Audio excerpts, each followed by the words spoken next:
All right, highlight of the day. An interesting one. You got to know a couple things when you're trading markets. What are big numbers? What are big releases?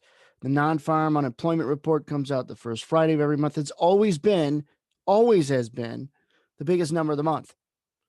You got to know where it's expected to be. You have to know where the market is right on the release. And then you got to understand where it prints. 460,000 new jobs were supposed to be created in the month of November, only 250 printed. So when I blow up the S&P, which is, everybody knows, a stock index of 500 stocks, so it's a pretty good look at how stock markets are going to react to a big number and a big miss. Big number, big miss. Got to understand that first. What does the market do? Well, what should it do? If it's a big miss to the downside, which means worse, 250,000 jobs versus 460 expected is worse, almost by half. So it was not only a miss, it was a big miss to a big number. And when you get a big miss to a big number, stock prices, right? Bad for the economy, bad for stock prices go down. Well, they did go down right in here, right at 7:30 Central. They broke them about 7 points. Not a huge break, but they bounce back. And here's the key. They go through where they started. We call it ground zero. I've been calling that ground zero for the longest time. Ground zero is where is the market you're trading before a big release, whether it's an unannounced release and a surprise or it's an economic number that's scheduled. And it's a big enough number with a big enough miss. 75 roughly even in the S&P is where the market was right on the release. So it had a bearish reaction. It went down. It worked as overhead resistance for a little bit until it didn't. And it popped to tie this high. All right. Right before the open, it used 75 even as support until it didn't. And we talk about 75 becomes that pivot. It's a little bearish below it. If we get back above it, which we did right after the open, upside's the right side. We say that here, not here, using the analysis I just went over.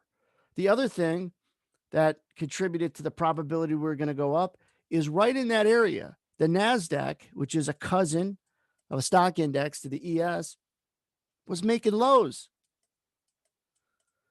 But the Russell was making highs. The Dow wasn't close to their lows, and neither was the ES. So when you look at the four indexes, the NASDAQ was the weak link, fine.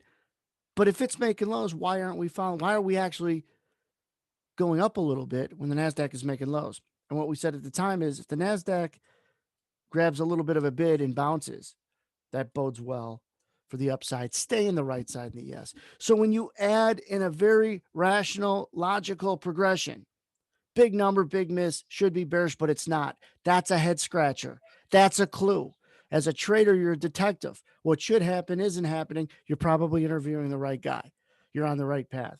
If bullish was your bias, your opinion, and you traded from the long side, there was really good rationale behind it. After the unemployment number yielded a weak print, 250,000 versus 460. Someone might say, well, the unemployment rate might have been really strong. No, it wasn't. That was as expected, 6.7 versus 6.7 expected. So you have to know there were two pieces of the package, or the number rather, that are important: the unemployment rate and the non-farm payrolls. One didn't miss, the other missed big to the downside. Stock should be weak. They were, but they came right back, and ground zero was 75 even. Upside was the right side. And the way to understand it a little bit better is this is my beach ball underwater. That's how price has been. We're making all-time highs. And it's like every time it has a chance to go down, it's like a beach ball underwater. It just pops right back up. So a fading strategy could turn into a fighting strategy very quick. You got to be careful of that. It's strong, and it's just a grind. It's a drift. The drivers, the unemployment report.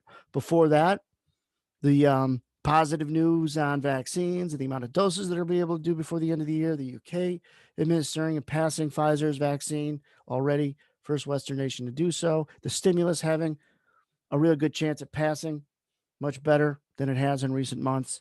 So all that's getting priced into a market that's making all-time highs seemingly every day. Doesn't mean that we won't break and get some weakness. shake out some longs, but right now it's a grind.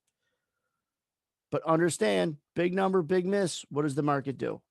And does it provide you a clue because it didn't do what it was supposed to? Today, perfect example.